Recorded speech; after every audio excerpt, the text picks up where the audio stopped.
Al filo de las gargantas, los micrófonos se encienden. Dos amigues se entienden, reparten todas las cartas. Nadie muestra bien las marcas, el saber es fascinante. Acá somos aspirantes, prepárate que comienza un programa que te alienta el filósofo ignorante.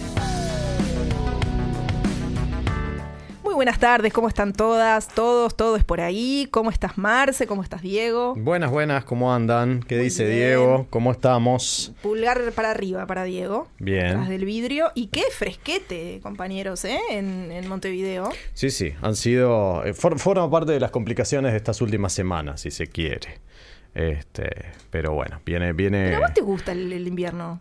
Sí, pero no me gusta. Teníamos una versión de Marcelo, No. amigo del invierno. Sí, pero lo que no me gusta es el viento. El viento Marce. me complica un poco. Así. Me gusta el viento cuando hay calor, pero si no me gusta el viento, me molesta. Pero más me molestan otras cosas, ¿Sí? hemos dicho. Sí, hoy sí. viniste recargado de molestia. Sí, viste que la otra vez cuando no estaba la jefa, cuando no estuviste vos, Sí. me dio por editorializar. Y bueno, yo digo, y hoy editorializo igual. Pediste Pediste permiso, Y sí, confesalo. porque hoy está el gato, los ratones, tenemos que amoldarnos un poco, tenemos que acomodarnos. Pero quería hablarte un poquito de esta propuesta de campaña electoral referida a la educación. Dale. Que ha hecho De acá a octubre hay material, ¿eh? Va a haber material para estas tendremos. Pero no conversaciones. sé si vamos a tener mucho material de educación, en realidad. Capaz que no. Esto en realidad, bueno, si es que podemos considerarlo esto sí, como también. un material de educación. Resulta que un candidato que es del partido de gobierno propuso dar un bono. ¿Cómo se usa la palabra bono ahora para este tipo de cuestiones? Desde que los CEOs, los CEO de las empresas cobran bonos anuales por no sé qué cosa, ahora el bono es como un pago. Cuando yo era chico, el bono colaboración funcionaba al revés. Vos pagabas claro. el bono Sí, colaboración está bien. Sí. para a beneficio del club no sé qué cuánto. Progreso, por ejemplo. Sí. Bueno, parece que le quieren pagar un bono de aproximadamente $6.000 a cada estudiante perteneciente a los 2 quintiles más bajos por culminar la educación secundaria. Propuesta. Ahí tienen un bono, dice. Sí, otro otro bono. Ahí está. Yo lo que allí. Bueno, esto tiene muchas lecturas. No, por supuesto que tiene. Una está la lectura generacional, donde aquí tenemos por lo menos 3 personas reclamando la retroactividad de este tipo de cosas. Porque no está contemplada. No estaría contemplada la retroactividad. Después tenemos otras personas que están en el borde entre los 2 y los 3 quintiles, que quieren bajarse, que quieren bajar al segundo quintil, ¿no? Fíjate el problema que está ahí. Van a estar mirando la estadística del INE permanentemente, viendo a ver a qué quintil pertenezco. Hablando un poquito más en serio, pero solo un poquito, también esto genera otros problemas, ¿no? Que es esta cuestión de, profe, me queda una materia, la tuya. Si no me salvás, no cobro el bono. ¿Vos qué haces, profe? ¿Vos lo salvás, profe Patricia? Vamos con una guiñada. O sea, todo puede empeorar, ¿eh? Bueno, todo puede empeorar en puede ese empeorar. cuento igual. Ahora, te lo pueden pedir así, ¿no? Pero la dinámica, obviamente, de la violencia en la educación es un poco más oscura que todo eso, ¿no? Y entonces también te lo pueden pedir de otra manera. Que lo egreses al muchache en cuestión. Estas son como cuestiones colaterales, te diría. Como daños colaterales que vendrían por la propuesta. A mí lo que más me preocupa tiene que ver, en primer lugar, con cómo se entiende la educación y cómo se la mercantiliza. En primer lugar, cuando digo cómo se entiende, da la sensación de estar asumiendo que la educación no sirve para nada. Y por lo tanto, para que alguien esté motivado para terminar, porque yo asumo que un dinero al final es para motivarlo, que no hay otra cuestión, ¿no? Sí, como un premio, ¿no? Claro, es un premio. Entonces, necesita una cuestión exógena que nada tiene que ver con la educación para terminar esto, porque bueno, así me dan otra cosa. Entonces, se estaría como asumiendo que la educación no sirve para nada, cosa que incluso el otro día sostenía algún veterano integrante de tertulias radiales como Juan Grompone, marxista él, ¿no? Él sostenía que los últimos 2 años del liceo no sirven para nada. Bueno, ahora sirven para el bono, servirían para ganarte el bono. Parecería que sí, ¿no? Bueno, luego acá hay otra lectura que tiene que ver con esta cuestión meritocrática, ¿no? Es decir, le damos premios a aquel que merezca tener ese premio, pretendiendo, supongo, que se parten de condiciones iguales. Es decir, no estaríamos reforzando las condiciones para que esa persona pueda estudiar, sino que lo que hacemos es dejarle las condiciones tal cual están. La que es previo, digamos, ¿no? Claro. Es previo a ese momento, claro. Y vos arreglátelas como puedas para estudiar y después... Si llegas con esfuerzo, mijo. En caso de que te vaya bien, te corresponde. En caso de que te vaya bien, te doy el premio, ¿no?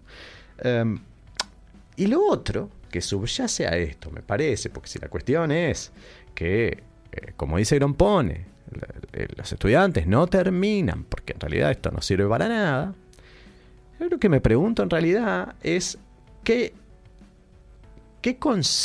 cómo concibe la educación la sociedad y cómo concibe el conocimiento de la sociedad.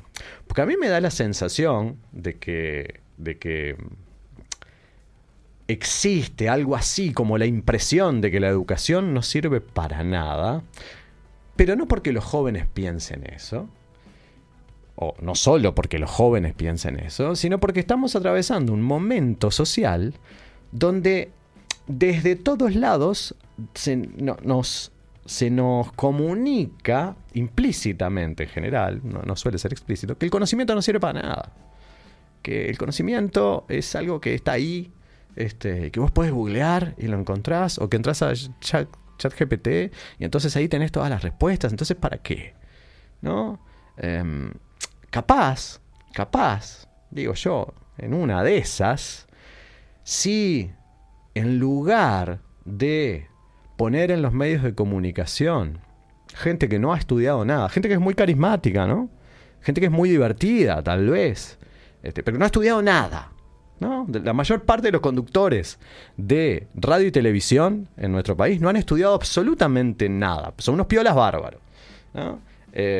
Tal vez si pusiéramos gente más formada, que le importara un poquito el conocimiento, capaz que tendríamos algún otro resultado. Porque después nos dicen que lo importante de repente no es el conocimiento en sí, sino lo que haces con ese conocimiento.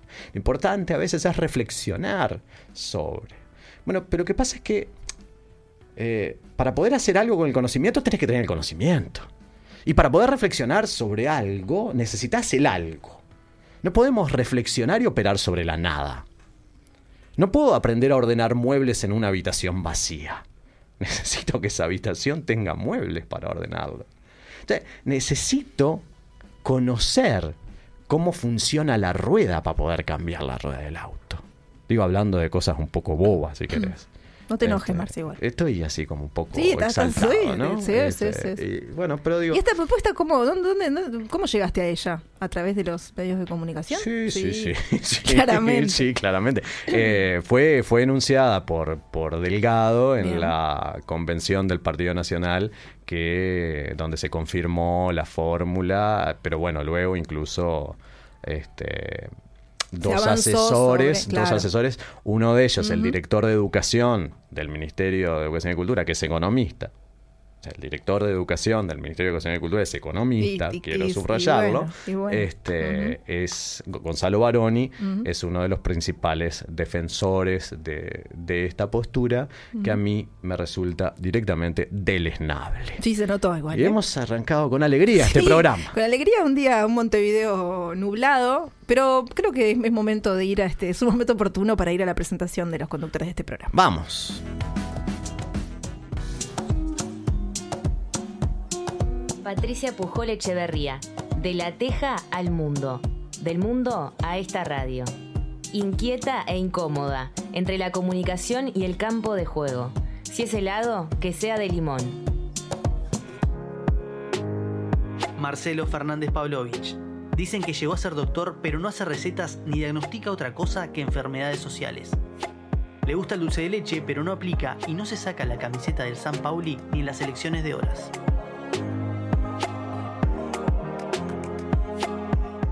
Muy bien, por si quedaban alguna duda, con que quien quiera venir a golpear la puerta, digamos, sabe con quién pedir. Aquí estamos. Hasta las 12 de la noche estamos en este estudio. Y si no estoy, que pregunten por Diego. Claro. ¿Ah? Que Diego atiende. Claro, exactamente. Pero bueno, hay cosas más alegres en este programa. Pero claro que sí. Hay cosas Van a más seguir pasando alegres. estas cosas, pero a ver, en realidad un poco es una opinión, un poco es traer a la mesa de trabajo un tema de coyuntura que va a seguir pasando. Y es lo lindo de tener este programa en vivo. Claro. Porque esto no lo podríamos hacer con un programa grabado. Más. Exactamente. Así que nos estamos dando estos gustitos, digamos. Lo lindo de tener un programa en vivo es también tener invitados en vivo. Ah, no, por supuesto, por supuesto. Y qué lindo aparte tener la posibilidad, si bien no estoy, abro paréntesis, no estoy tan de acuerdo con diferir tanto la convocatoria, porque a veces nos quedan lejos estas amigas, estos amigos que convocamos para conversar, y entonces nos encantaría estar compartiendo este mate que estamos compartiendo en este momento aquí en Uniradio. De todos modos, también reconocemos que nos da una oportunidad maravillosa para conectar con personas que están en otros lados, en otras actividades y de hecho en otros países, como por ejemplo hoy, que vamos a tener en nuestro segmento Venga y Atrévase a Soñar.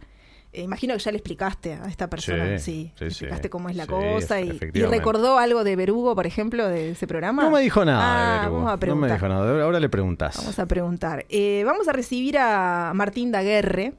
Es doctor en Filosofía por la Universidad de Barcelona, profesor adjunto de Lógica 1 y profesor adjunto de Ética del Departamento de Bibliotecología. Sí, y de Filosofía también, creo, ¿no? Del Departamento de Filosofía, sí, de la Facultad de Humanidades de la Universidad Nacional de La Plata, investigador del Centro de Investigaciones en Filosofía también de la Universidad Nacional de La Plata. Lo vamos a tener entonces en este momento para darle la bienvenida a Martín. ¿Cómo andas, Martín?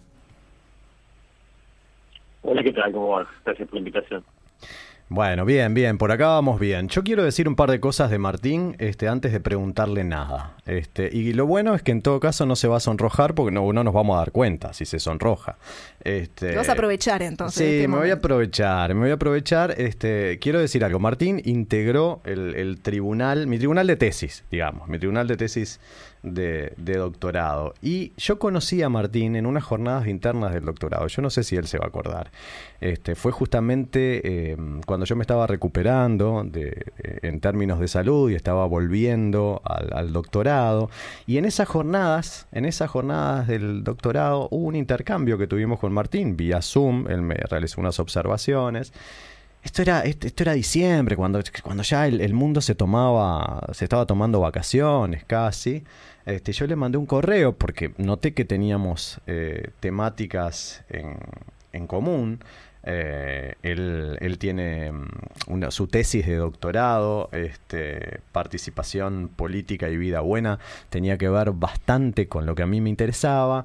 Entonces yo me acuerdo que le pedí material, y lo que hizo Martín enseguida a través del correo electrónico fue mandarme su tesis, abierta incluso, y me propuso que hiciéramos un Zoom, que yo digo, pará Martín, estamos de vacaciones, casi no es para tanto. Sí, y lo otro que te voy a contar es que cuando Martín manda el informe de mi tesis, digamos, esto para que quienes nos están escuchando sepan que hay una mecánica. Quien integra un tribunal de tesis tiene que hacer un informe. Que es como una cosa académica administrativa en parte también, ¿no? Tiene como un proceso. tiene como esos dos costados, y eso llega primero a la vedelía de posgrado, claro, que tiene que cumplir ese procedimiento, y luego llegar al tesista para que pueda formular su defensa y defender, valga la redundancia, ciertas observaciones que le hacen. Y un domingo me llega un correo que era el correo de Martín que mandaba el informe, y al mandarlo directamente a la vedelía ya me lo mandaba con copia oculta a mí para que lo tuviera para alegrarte fresquito. el domingo, decir. Pero para que lo tuviera fresquito y pronto y que no demorara más. ¿Te acordás de eso vos, Martín? Sí, pero no era para joderte el domingo. No. Más tiempo para... No, al contrario, eso mostraba que bueno, que querías que yo tuviera más tiempo para poder preparar. Sí, obvio. Bueno, ese es Martín, ¿no? El que yo conocí personalmente no hace tanto, ese es Martín Daguerre, que a pesar de su apellido, tiene un origen danés. ¿Puede ser, Martín? ¿Tenés antepasados nórdicos? Por parte madre. Mi vieja es Laur Lund. Ajá. Sí, tengo más familia en Dinamarca que en Argentina, de sangre, así, tíos, primos. ¿Considerás que te influyó en algo? Acá somos pocos. ¿Si me influyó en algo? Sí. Mira, en lo que es el trato, sí, es decir, en mi casa, mi vieja, la lengua materna de mi vieja fue la danesa, se crió en un internado danés, íbamos al club danés, la parentela toda danesa, qué sé yo, llegaba la revista en danés todos los meses a casa, y el trato entre los daneses es más bien frío, ¿viste? Y eso algo te queda. O sea, Julieta, mi pareja, cuando me conoció, siempre pensó que yo era bastante frío, hasta que fuimos a Dinamarca y vio que no, que tenía algo latino, pero sí te queda un poco de las costumbres de ellos. Martín, y si vos te tuvieras que... Marcelo más o menos contó algo de vos, que es la percepción que tuvo Marcelo del encuentro contigo, pero ¿vos cómo te describirías? Si tenés que contarle a la audiencia del filósofo ignorante acá en Uniradio, ¿qué dirías de vos? Mira, bueno, parte de lo que me define, así, cuando me plantearon que por ahí yo me iba a tener que definir, pensé, digo, bueno, mira, las relaciones, o sea, estoy con Julieta, mi pareja, hace 30 años, digamos, eso me define. 2 hijos, un hijo de 16 y una hija trans de 20. Somos una familia chica, después con mi hermano, con mi sobrino, pero con bastante contacto. Y luego en lo laboral, un profesor de filosofía, algo heterodoxo, por lo que escucho por ahí en los pasillos. Algunos dicen que no me gusta la filosofía por el perfil que tengo. Y después, entre los extras, me gusta nadar, y un lavador de vajilla y jardinero esmerado. Eso no son los que me dicen. Lavador de vajilla, pero más sonó casi como un deporte olímpico. ¿Y sí? Estás casi en el podio. En casa somos 5 en general, cocinan todos, menos yo. Y cocinan a cualquier hora. Y yo estoy, te digo, prácticamente todo el día lavando. Se aprovechan. Yo creo que se están aprovechando. Te van dejando de a una las cositas. Me interesó muchísimo eso del profesor heterodoxo. ¿Tenés idea en qué consistiría esa heterodoxia que circula por los pasillos como adjetivándote? Y mira, o sea, todo lo que es la filosofía, lo que se llama filosofía continental, y si me de Hegel para acá, Hegel, Heidegger y todos los franceses y alemanes, en general lo presento más como literatura que como filosofía. Y después con los analíticos, por ahí me parece que tienen como un fetiche con el lenguaje exagerado, y por eso trabajo mucho más con investigaciones científicas contemporáneas, y a partir de ahí analizamos problemas filosóficos, sobre todo en ética, pero en lógica también. Y bueno, para muchos eso es un poco, digamos, una herejía. ¿Cómo llegaste? Trato de no dar clases. Ay, te pisé, Martín. No, te decía, trato de no dar clásicos lo menos posible, y me concentro más en lo que se sabe hoy y en las respuestas que podemos dar a problemas filosóficos a partir de lo que se sabe hoy. Eso te lleva a estar necesariamente actualizado. Imagino que porque te atrae, pero para poder hacer eso tenés que estar al día. Sí, bueno, igual me encanta, disfruto mucho estar leyendo lo que va saliendo. Sí. ¿Y vos cómo llegaste a la filosofía, digamos? ¿O cómo llegó a vos la filosofía? ¿Cómo te definís? Bueno, mira, en realidad yo hice como secundario, como colegio secundario, perito mercantil, o sea, no tenía, ni siquiera tuve filosofía. Pero me metí en política en el secundario, militaba bastante y también bastante discusión con los curas, digamos. Me acuerdo que había leído ¿Por qué no soy cristiano? De Russell, y era un militante en contra de la religión, y bueno, me habían invitado a algunos retiros espirituales para convertirme. Bueno, entonces eso me estuvo dando un incentivo y me fui a estudiar filosofía. Así que bueno, me entré por ahí. Cuando me entré era todo Foucault, todo posmodernismo, así que empecé a estudiar por ahí, hasta que me crucé con Dworkin en un momento, un libro de Ronald Dworkin, y dije, bueno, se puede decir algo más claro y más interesante, me pasé para este lado. Y luego, cuando ya empecé a leer cuestiones de ciencia que se vinculaban con la ética y la política, me fui más para ese lado. Digamos que hay claramente una bandera de la claridad que venís defendiendo desde el arranque de esta conversación en este programa. Y vos sé que estuviste viviendo en España y en algún otro rincón de Europa en relación al doctorado. Y en ese sentido, ¿qué ambiente te encontraste? ¿Cómo fue lo de vivir un tiempo en Europa? ¿Cómo fue la experiencia de estar realizando al menos parte del doctorado por allá? Yo lo hice en sociología, y en una facultad de economía. El doctorado de sociología era en una facultad de economía porque la gente que hacía filosofía política en Barcelona estaba ahí. Ajá. Habían armado un doctorado ahí. Era lo que hacíamos más que nada, la filosofía política, pero bueno, claro, y con gente bastante interesante, gente muy formada, no sé si Tony Domenech era con el que yo trabajaba en un momento, o Vejero, bueno.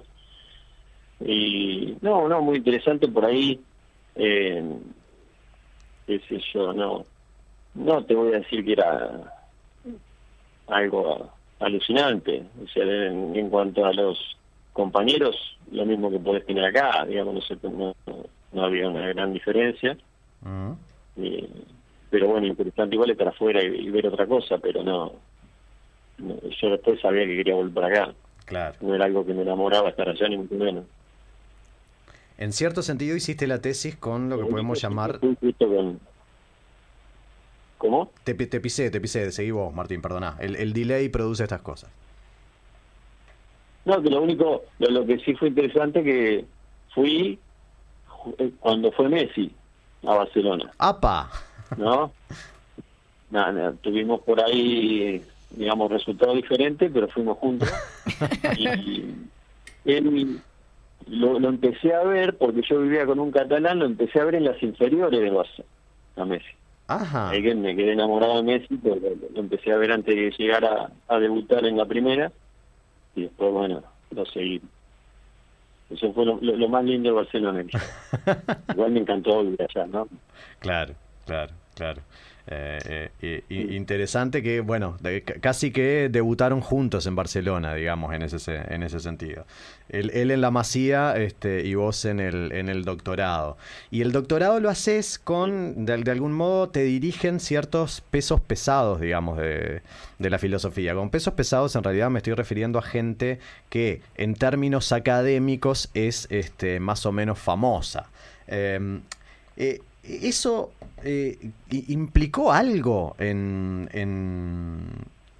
el relacionamiento que tenías con ellos, Martín? Quiero decir, ¿lograste a veces el vínculo que se puede tener con una directora de tesis, como fue mi caso, que bueno, no solo tengo una gran admiración, un gran cariño y devoción por Graciela Vidiela, lo tengo que decir, cosa que no me pasó en la maestría, también lo quiero decir, con otro tutor, pero acá estamos hablando algo así como de figuras, no sé, importantes en el mundo filosófico, que a veces no nos resultan accesibles. Yo no sé si eso cambia las cosas o no, lo digo desde la ignorancia realmente. Y no sé cómo fue tu experiencia, Martín. Y, qué sé, por ahí, viste, yo soy medio bocón y entonces, me acuerdo, terminamos con varias discusiones a los gritos, a ver quién tenía razón, hasta que no pude trabajar más. O sea, no había acuerdo y qué sé yo, sí, tuve varias cosas, por ejemplo, me decían que no quería ver el bosque, pregunté cuál era el bosque, me mandaron a un trabajo diciéndome este es el bosque que no querés ver, me tomé el trabajo de criticar punto por punto, generó mucho enojo, así que estalló todo por los aires, primero en un restaurante y después ya por mail, y tuve que cambiar de directores al final porque volaba todo. Claro. Ese fue mi... Bueno. Qué vínculos complejos que son, ¿no? Y mira, si yo tengo que decir de mi visión, obviamente la visión de ellos sería otra radicalmente, digo, pero lo que yo entendía es que más o menos tenía que decir lo que pensaban ellos. Claro. Había una línea y uno podía jugar dentro de eso, pero no ser muy crítico de eso. Y entonces no era admisible que alguien ignoto quisiese desmarcarse en ese sentido, y bueno, fue motivo de disputas grandes. Sí, además notamos ahí me da la sensación, Martín, que no quisiste, digamos, ser simplemente un estratega, ¿no? Es decir, bueno, yo llevo adelante la tesis tal como me dicen para terminar el doctorado y punto, porque bueno, muchas veces sucede, y digámoslo, que la estudiante termina siendo la tesis que quiere el tutor o la tutora, digamos, ¿no? Y no su propia tesis. Esa no fue entonces tu elección, lo cual, bueno, habla, bueno, parece que estoy pasando la mano por el lomo, ¿no? Pero de cierta valentía, porque debe ser un momento bastante complejo de vivir, sobre todo además cuando hay becas de por medio, que me imagino la tenías. Sí, yo tenía la beca del CONICET, una beca doctoral para hacerlo afuera, y entonces sí, se caían los directores y porque se caía la tesis de la beca también. Pero no sé, quizá un poco también no sé cuánta idea tenía yo de las consecuencias de todo. Claro. Y en el momento te enojas, y bueno, se va calentando la discusión, y bueno, terminó como terminó. Por suerte no me sacaron la beca, después sí, se me complicó más adelante, sí, por distintas cuestiones, digamos, ya había quedado marcado por varios, pero la tesis la pude terminar. Bien esa tesis. Después te voy a hacer una pregunta de la tesis ya cuando estemos en el segmento en sí. Yo te voy a hacer mi última pregunta previa al segmento. Vos sabés que conversamos previamente en este año con dos personas que conoces muy bien, Julieta y Daniel, y a ambos le preguntábamos por la situación de Argentina y por la situación de la universidad pública en particular. Y ellos nos comentaban que había habido una especie de clic que no cambiaba la situación 180 grados, ni mucho menos, pero que hubo una gran marcha que en su momento, una marcha a la que concurrió mucha gente, que ejerció presión sobre el gobierno para que actualizara medianamente ciertos fondos presupuestales, no en materia salarial, pero sí para otros gastos, y que por lo menos se había logrado algo. De ese momento a esta parte, Martín, ¿ha cambiado algo la situación de la universidad pública en Argentina? No. De hecho, hoy estamos de paro. Así que hay un paro de 48 horas, martes, miércoles. También hubo un paro de 48 horas la semana pasada. Pero si no, sigue todo igual, y salvo que vos decís esa parte para funcionamiento, con respecto a los salarios, seguimos perdiendo. Claro. Vamos a decir públicamente que esto no lo vamos a considerar trabajo por parte de Martín, no sea cosa que quedes como que no estás cumpliendo con el paro. Vamos a presentar el segmento, presentamos el segmento y nos disponemos a soñar. ¿Cómo no?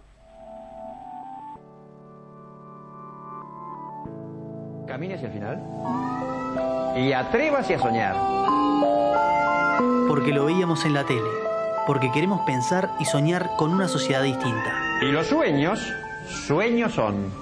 Pero aquí se hacen realidad. ¿Podemos hablar de utopías realistas? El filósofo ignorante. Bueno, la pregunta de orden es si Martín recuerda este programa, de verlo en aquellos televisores cuadrados que teníamos en esas décadas del 80, 90, por ahí. ¿Tenés registro de este programa, Martín? Sí, tengo. Sí. De Hugo me acuerdo de varias cosas. Es el Alcoyana, mil cosas, así que... Claro. Todavía las recuerdo. Bueno, la invitación entonces es a soñar, pero hay algo, vos sabés que casi como para introducirnos en esto, yo quiero preguntarte... en realidad es algo así como si yo fuera periodista, sería algo así como una extensión de ciertas declaraciones que formulaste en algún momento. Porque, ¡qué peligro eso! Claro. Suerte que se los decís antes. Y no son grabadas además, así que tranquilamente podría decirme, sí, nunca dije eso. Pero en una conversación que tuvimos acerca de la depresión adolescente en los tiempos que corren, que es un fenómeno sumamente complicado, no olvido una respuesta que dio Martín, que decía algo así, y vos me corregirás, Martín, como lo extraño, lo raro sería que no estuviesen deprimidos con lo que estamos viviendo. ¿Era así, Martín, lo que habías dicho? Sí. Y hay que tener en cuenta que la depresión no es un problema de carácter individual, no es que la persona esté funcionando mal. O sea, la depresión puede ser una respuesta inteligente al contexto que se está viviendo hoy. Entonces, no es extraño que se sienta deprimido y que lo viva. Sería malo que la idea sea que el problema lo tiene él y que tiene que tomar una pastillita para volver a su situación normal, sino que el contexto que está viviendo tiene por efecto natural en muchas personas, no en todas, la depresión, ¿no? Y tiene que ver, si uno tiene que explicar, tiene que ver con el origen nuestro, y que tiene que ver entonces con la sociedad que yo consideraría ideal, ¿no? Si vos pensás en nuestro origen, nosotros vivimos, ponele, de los últimos 100.000 años, 90.000 años en sociedades de cazadores-recolectores, tribus pequeñas, en donde los vínculos sociales, eso estaba garantizado. Digamos, en todo caso, a vos lo que te podía generar estrés es la falta de alimentos, es algún peligro inminente, pero las relaciones sociales, que son fundamentales, vos no sobrevivís en la sabana sin relaciones sociales, esas estaban garantizadas. ¿Bien? Entonces, y muchas características nuestras han sido seleccionadas evolutivamente porque contribuyen a sostener esos vínculos sociales sólidos. Ahora bien, luego hay dos fenómenos fundamentales, dos revoluciones fundamentales en los últimos 10.000 años, 12.000 años, bueno, depende de qué zona del planeta hables. Uno es el surgimiento de la agricultura. El surgimiento de la agricultura modificó tanto la relación entre hombres y mujeres como en la generación de jerarquías entre propios los hombres. Y esa generación de jerarquías modificó totalmente las relaciones sociales. Y luego el segundo momento grande, importante, así lo marca Hobsbawm, el historiador, es con el traslado del campo a la ciudad. Claro. Recién en 2008, la primera vez que hay más gente viviendo en la ciudad que en el campo, ¿no? Y entonces ahora lo más natural es vivir en sociedades grandes. Entonces, para nuestra biología, digamos, preparada para un entorno igualitario y comunitario, si vos a esa biología la haces vivir en un contexto totalmente diferente, competitivo, jerárquico, en donde te sentís evaluado permanentemente, en donde no tenés garantizado vínculos de apoyo, bueno, no es raro que la depresión y el estrés proliferen por todos lados y que sean esos los nuevos disparadores de las enfermedades y no una cuestión infecciosa. Sí, sí, claro. En este contexto, lo raro sería algo así como estar en un estado de normalidad y o alegría, más allá de cierta alegría aparente que nos exigen a veces las redes sociales. La sociedad con la que vos soñás, ¿puede tener algo que ver con la tesis que escribiste? Pero te lo pregunto desde este lado. Vos escribiste tu tesis, Participación política y vida buena, hace ya un tiempo. Entonces, podés... Esa es la, si no me equivoco, es la de maestría. Ajá. La de doctorado se terminó llamando Participación política en sociedades injustas. Ahí está. Bueno, ahí es claro. Digamos, en sociedades injustas, ahí de alguna manera ya tiene en cuenta el elemento empírico. Tal vez tenga en cuenta el elemento empírico actual. Pero si pensamos en la de maestría, en todo caso, ¿no? Porque ahí ya estás pensando en la vida buena. ¿Todavía te sentís cercano a eso y es parte de lo que podés soñar hoy para una sociedad? O sea, sí. A ver, lo que yo entiendo, por ahí, bueno, para muchos que se dedican a la filosofía política van a entender la referencia, es decir, yo sí considero que tenemos que pensar en una cuestión de vida buena, ¿bien? O sea, hay un modo de vivir que nos hace feliz y otro modo de vivir que no nos hace felices, ¿sabes? Y entonces, el diagnóstico es nosotros tenemos una biología seleccionada para vivir en cierto entorno, culturalmente hemos generado un entorno no compatible con esa biología, y eso dispara un montón de problemas que vivimos cada uno de nosotros por ese desfasaje entre cultura y biología, y de lo que se trata entonces sí es de modificar en donde se pueda esa cultura para que sea compatible con la naturaleza igualitaria. Claro, claro. ¿Y cuáles serían algunas de esas modificaciones? Digo, te hago esta pregunta, pero voy a aclarar una cosa respecto a lo que dijiste. Vos estás enmarcando la vida buena aún dentro de la filosofía política. En ese sentido, no te afiliás a la discontinuidad entre ética y política, o sea, o entre el bien y la justicia, sino que la vida buena, de algún modo, participaría o formaría parte de nuestra vida política. Eso es lo que te entendí. Cualquier cosa me lo desmentís o me lo aclarás. Pero ahora, respecto a lo que mencionabas, y con estas cuestiones biológicas que de alguna manera irían a contramarcha de la sociedad en que vivimos, ¿qué cosas deberíamos modificar como para ir volviendo a ello? Ir correspondiéndonos con esas características biológicas. El punto central, dos puntos centrales son, ¿no? Uno es eliminar las desigualdades de ingreso y riqueza, ¿no? Vos fíjate, si vos agarrás, yo te agarro gente en un barrio bastante pobre de donde vivo yo, la Ciudad de La Plata, del Partido de La Plata, de un barrio bastante pobre, la capacidad de consumo que tiene esa persona es muy superior a la capacidad de consumo que tenía alguien digamos, que estaba en los estratos más altos hace 200 años. Esta persona tiene luz eléctrica, no tiene que estar, esté colgado de la luz, tiene que acceder a la luz eléctrica, no tiene que comprar velas ni ahorrar velas, escucha música cuando quiere escuchar música, puede tomarse un té si quiere tomar un té, no tiene que esperar, no tiene problemas para conseguir azúcar. La capacidad de consumo es enorme en relación a la que tenían antes. ¿Eso contribuye en algo a su vida, a su felicidad? No, en nada, porque lo que está viendo es lo que consumen otros. Mientras los otros consumen más, se siente, digamos, lo peor. Nosotros queremos tener relaciones sociales entre iguales, pero si donde caemos es en una sociedad jerárquica, queremos estar lo más arriba posible.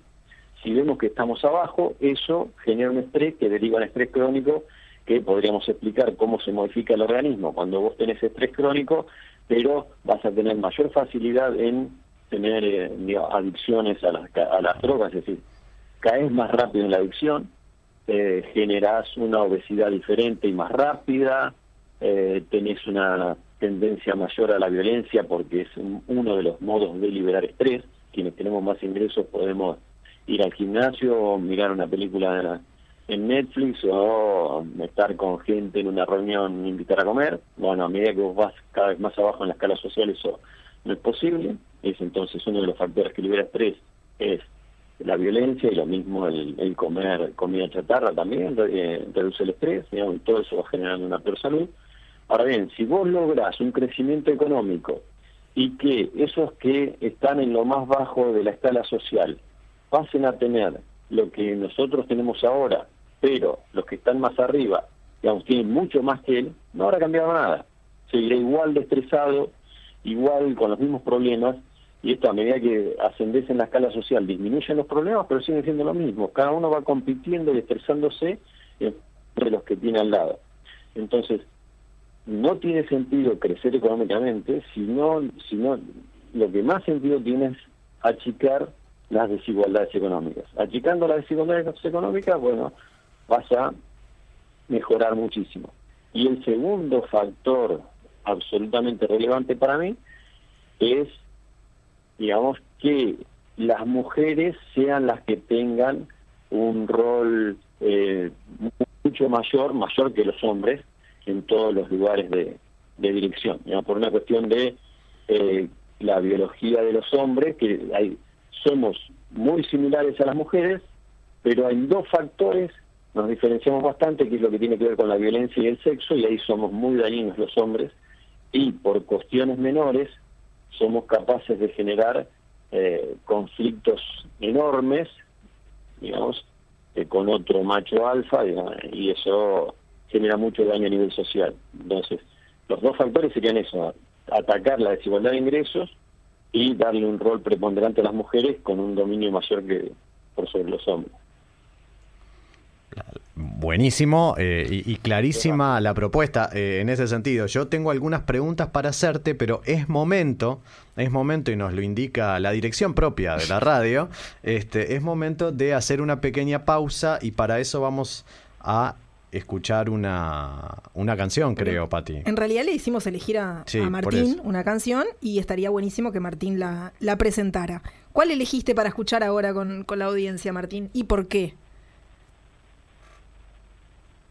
Bueno, a mí es un tema de las pelotas, se llama Siento, Luego Existo.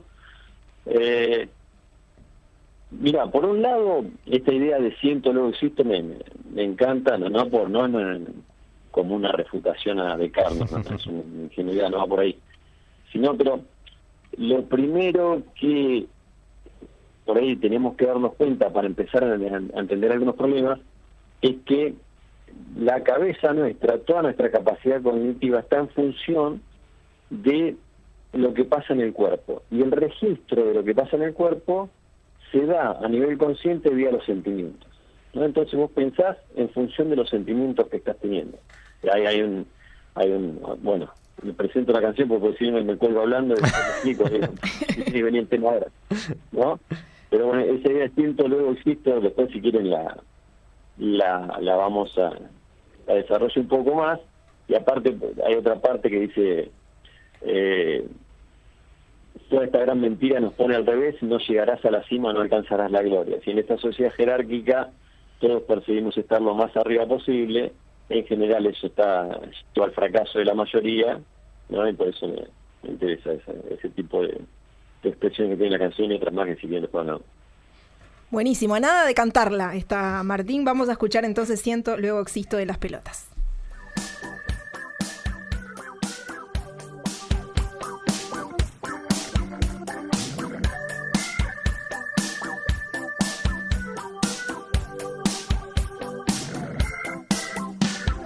¿Dónde están tus sueños vivos? ¿Dónde está tu vida?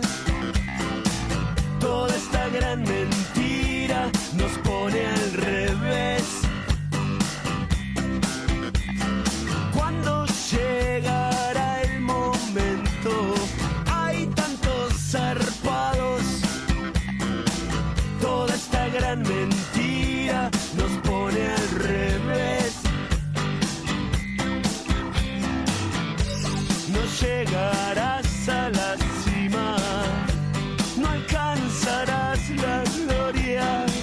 Toda esta gran mentira nos pone al revés.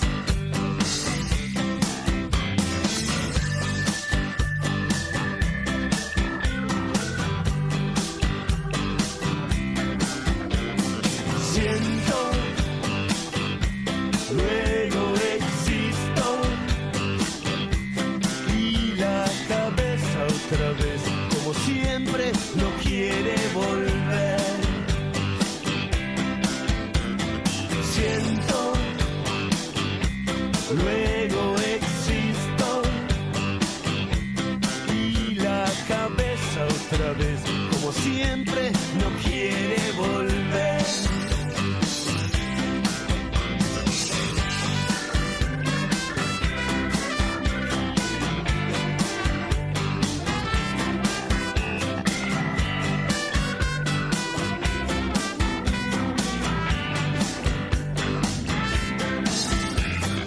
Cuando llegará el momento, hay tantos zarpados. Toda esta gran mentira nos pone al revés. Ya lo decía Lelutier, en estos tiempos El sensacional entretenimiento. El que piensa, pierde. aprendimos a perder hace rato. Igual te invitamos a pensar. Así, sin prisa, con pausa. El filósofo ignorante. Que comience la función.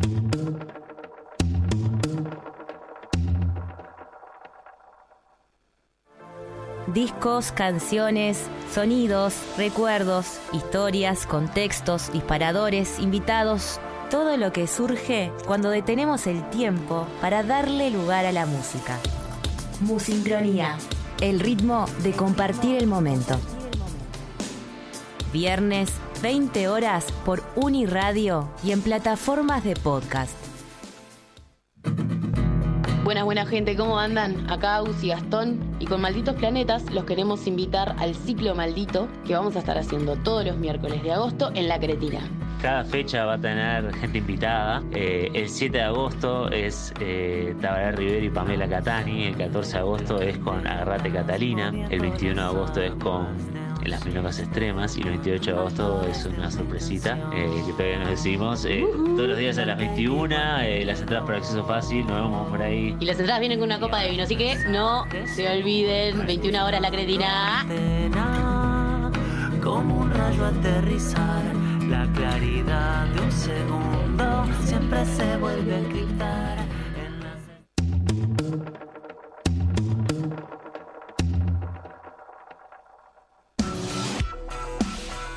Nos encuentran en Facebook y Twitter. Nuestro correo es filosofoignoranteradio@gmail.com.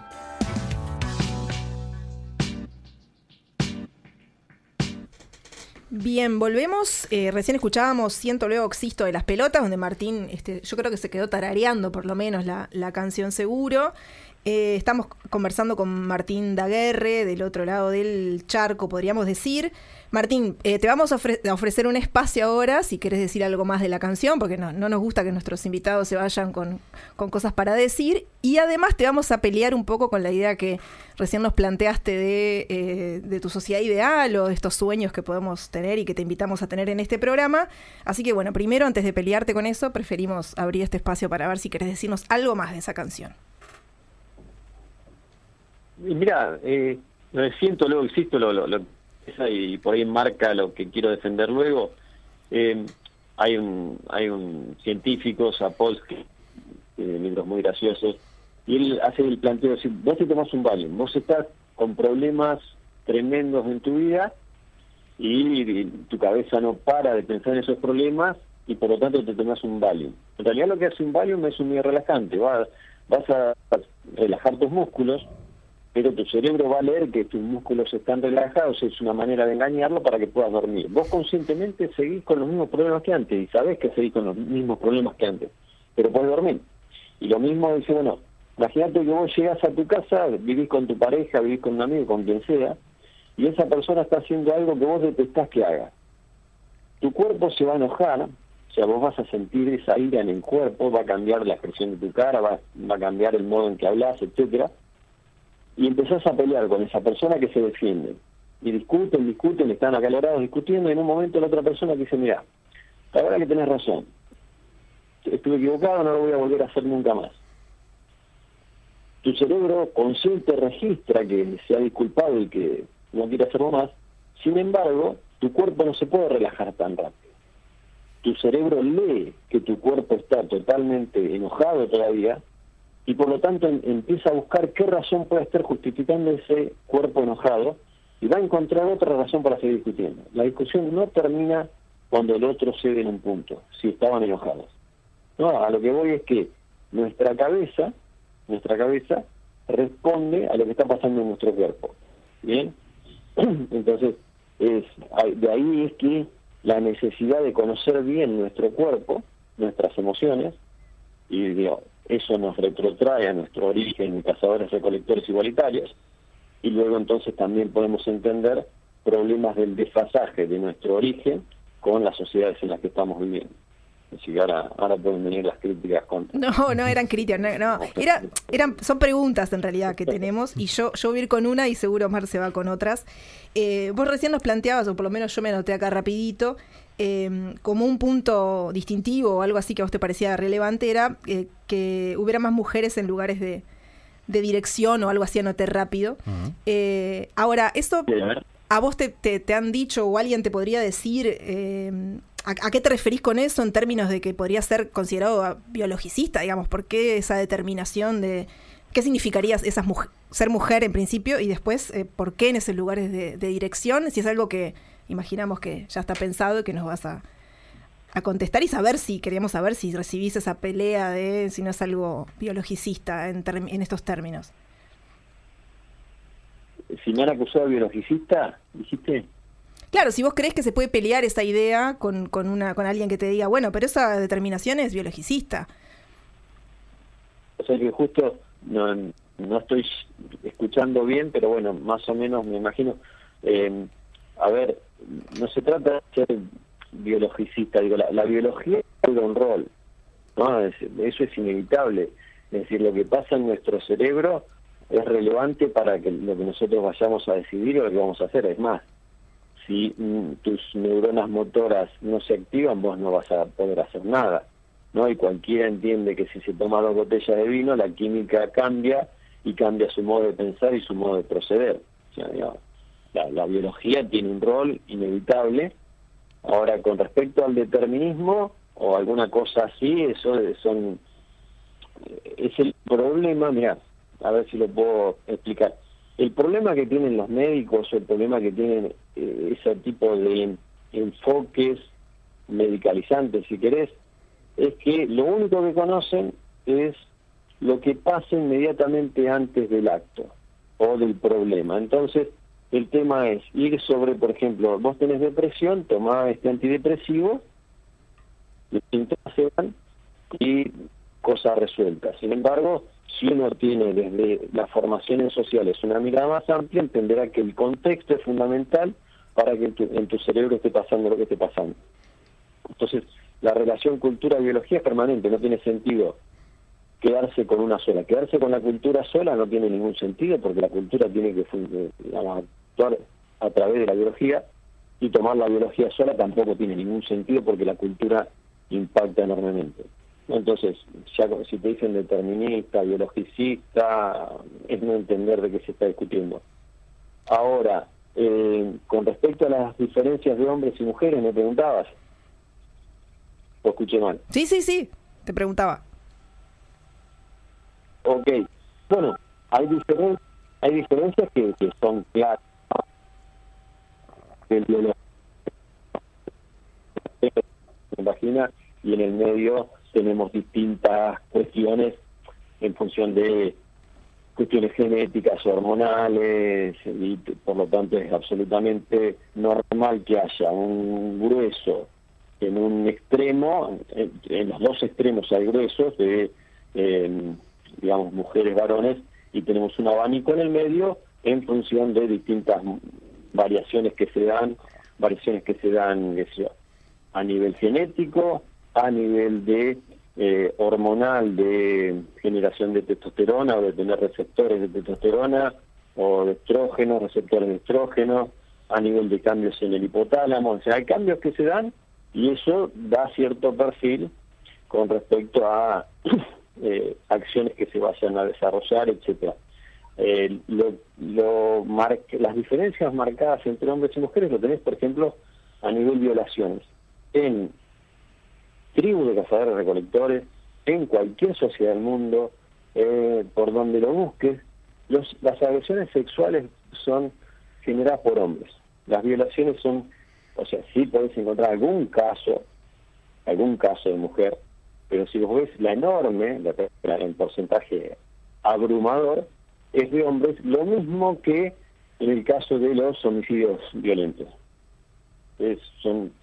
Pero las matanzas, qué sé yo, en Estados Unidos, por decir algo que uno recibe comúnmente, ¿quiénes las llevan adelante? Siempre hombres.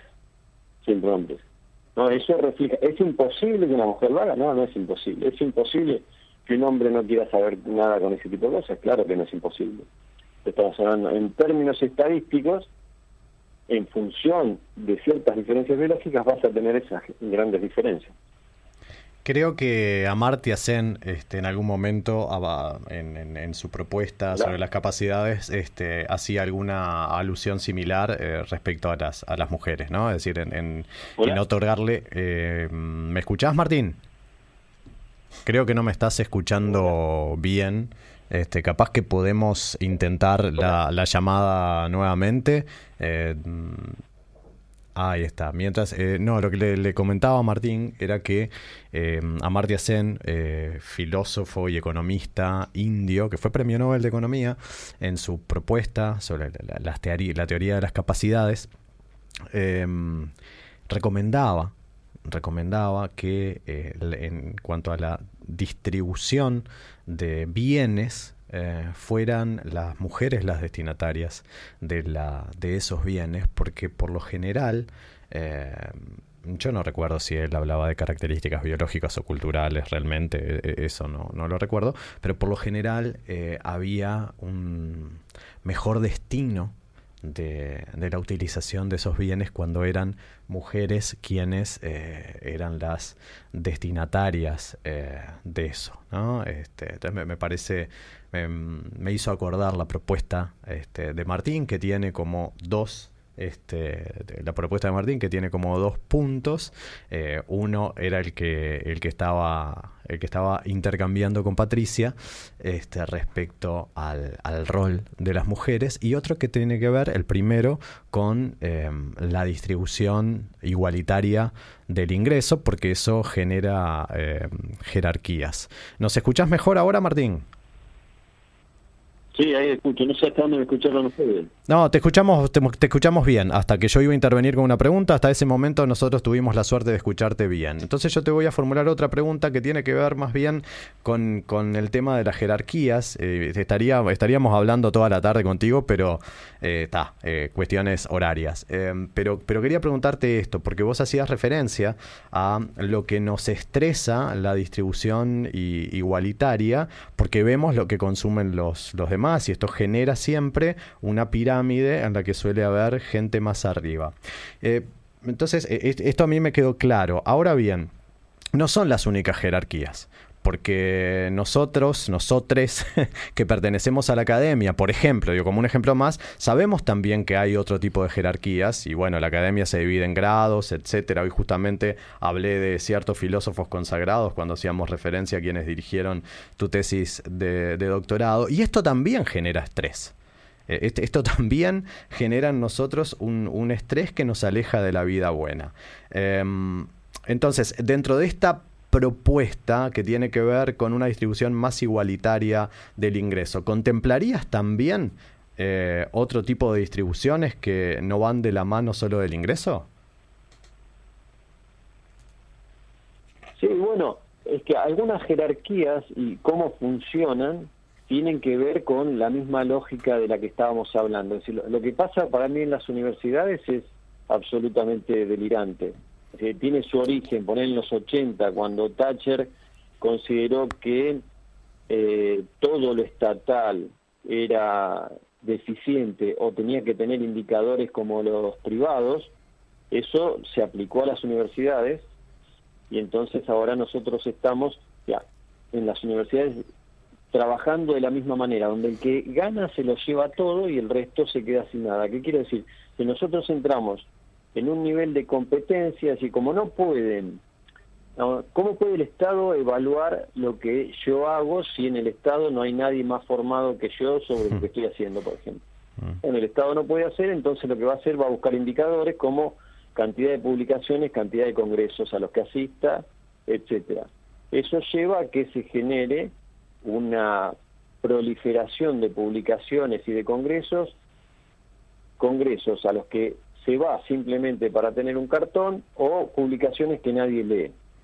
Y entonces uno está especializándose en exceso muchas veces, porque es la manera de publicar, para publicar algo que nadie va a leer y que no aporta absolutamente nada a lo que es la sociedad nuestra, ¿no? Entonces, que a mí me conviene especializarme en algún filósofo ignoto, porque ahí tengo menos probabilidades de que se muestre mi ignorancia, porque no lo conoce nadie, y voy a publicar sobre ese autor ignoto, y de esa manera tengo muchos números, digamos, para mantenerme en la carrera académica, en perjuicio de lo que necesitan las universidades, por lo menos latinoamericanas, no sé qué necesitará una universidad yanqui, pero todos terminamos.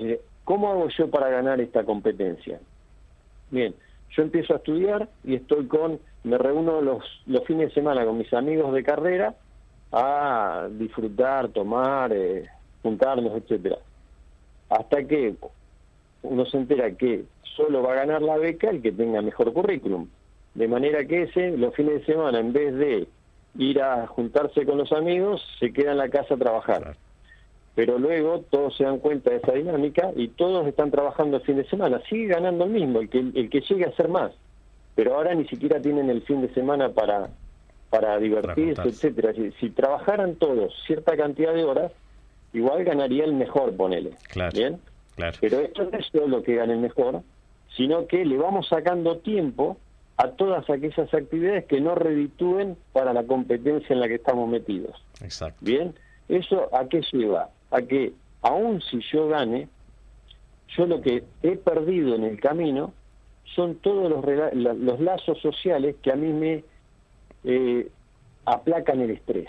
Claro. Entonces es el peor de los mundos posibles. Competimos permanentemente y carecemos de lazos sociales sólidos. Sí. No la quiero hacer larga, pero sí. Si uno empieza a mirar los números en los campus universitarios, en los niños que nacieron ya con celular, en Estados Unidos, los datos que ya se tienen, incluso las relaciones sexuales van en baja. O sea, había más relaciones sexuales entre la generación X que con los millennials. Y había más entre los millennials que ahora, aun cuando la idea es no tener compromiso a la hora de tener relaciones sexuales. Pero la gente tiene menos relaciones sexuales. ¿Qué es lo que está pasando? Tremendo. Es que en general muchos buscan ese lazo que no lo encuentran. Claro. ¿No? Y algunos ven que el lazo, que la tribu solo la pueden lograr en el League of Legends, en el LOL, en los juegos virtuales. Claro. Porque no se junta la gente, porque bueno, ese es un problema.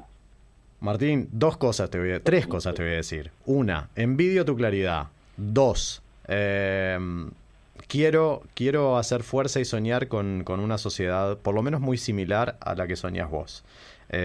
Tres, el agradecimiento eterno por este rato que nos regalaste. Gracias a ustedes, y no me quería olvidar de desearte suerte el domingo con el debut del San Pauli. Qué grande, Martín. Porque este programa le importa todo, ¿eh? Exacto. Exacto. No. Un abrazo grande, Martín. Muchas gracias, Martín. Otro para ustedes.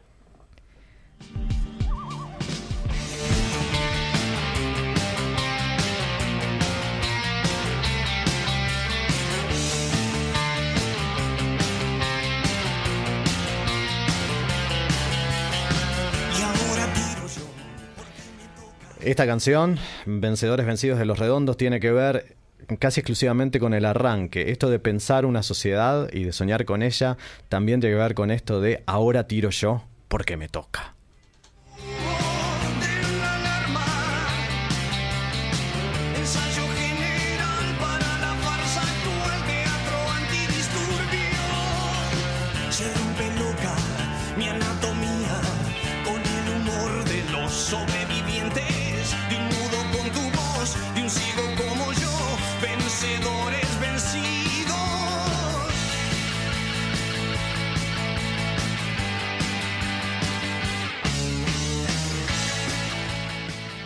El filósofo ignorante se emite gracias a la participación de Marcelo Fernández Pavlovich, Patricia Pujol Echeverría, Martín Rodríguez Lista, Diego Varela, Ramiro Brianza y Juliana Dancilia.